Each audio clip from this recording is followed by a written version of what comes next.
Miss Jerome, in your own words, why do you feel you deserve sole custody of Wiley Quartermain Corinthos?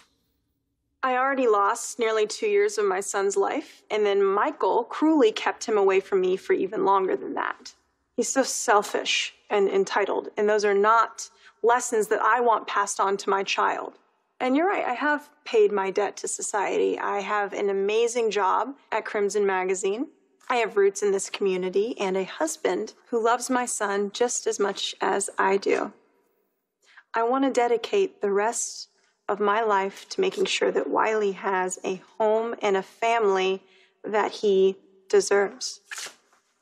Well said. Thank you. No more questions, Your Honor.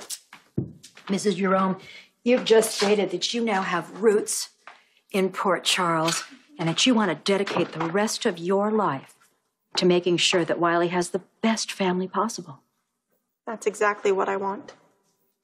Will you tell the court, please, then, why, on the night that you allegedly discovered that your son was alive for the very first time, that you raced to the apartment where Willow was taking care of Wiley, you assaulted Willow, and then attempted to abduct Wiley and flee the country? Objection, Your Honor. Inflammatory.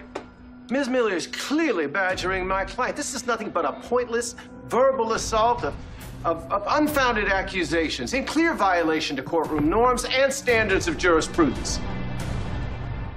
Your Honor, there is absolutely no evidence that my client was trying to flee the country, and Ms. Miller knows it. As a matter of fact, those charges were dismissed for lack of evidence. Dismissed without prejudice, Your Honor, meaning that those charges may be filed again, much like the charges of assault against Miss Benson Jerome for her attack on Willow Corinthos that same night. For God's sake, again, one last Your question. Honor. Do you love your husband? With every fiber of my being. As of this morning, it would seem. No further questions.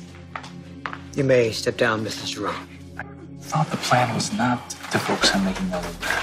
It never hurts to remind the court that the opposing plaintiff is an alleged kidnapper with a propensity for violence.